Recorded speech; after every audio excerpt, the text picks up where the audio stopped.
really wanted to bring back the horror element of Resident Evil. I think people will be surprised at how scary it is.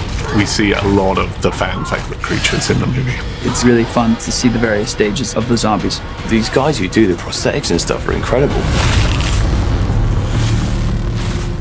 It was very important to bring something new with the zombies, whilst also, making sure we were faithful to the game. The core thing about the movie that really separates it from anything that I've seen before is there's a real humanity to the zombies.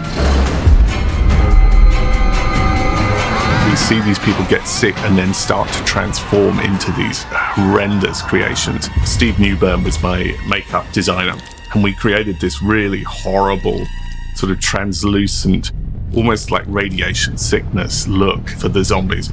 The idea of how the virus takes over the body and the various stages in which it starts to decay the body was really well mapped out. There's a scene with the mother and her kid at the early stage of the movie where you start to sort of realize it's like in the water and it's been affecting these people for a while and sort of chipping away at their DNA and they're starting to break down. I remember the first time I saw one, I didn't know it was a zombie in makeup. I just thought it was someone that didn't look very well. But he was like an early stage. Just looked like he was balding badly and had a very bad night the night before. The big thing with them is we didn't cast extras. We cast actors as the zombies, and we really worked on performance and really tried to make it disturbing and creepy. There was a day where we were rehearsing and I didn't realise that the zombie was actually going to jump out during the rehearsal, and it jumped out and scared the absolute bejesus out of me.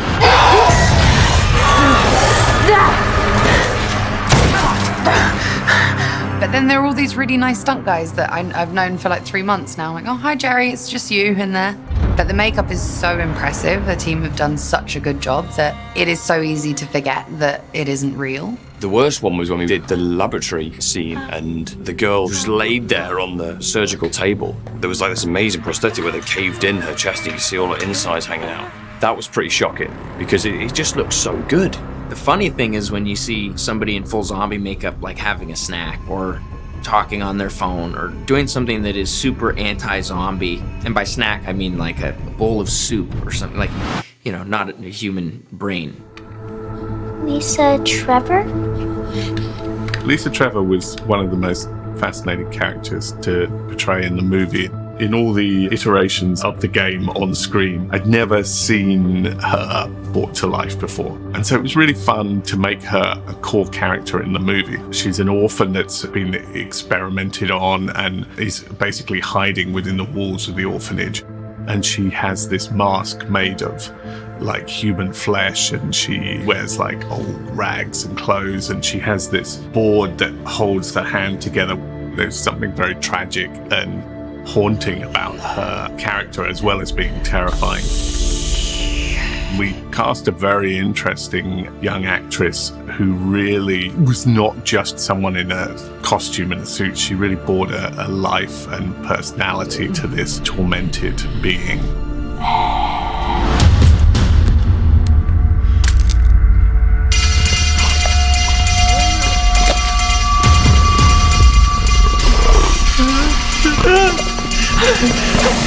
The VFX process is very complex. The effects in the movie were 50% practical, and then we augmented a lot of it with digital effects, and we had some really complex digital creatures, some stuff that I think we pushed some boundaries on in how we were creating the Birkin creature and the licker. William Birkin is the doctor in the movie who's been creating these different viruses. Towards the end, he gets shot and he injects himself with his own work in order to save himself.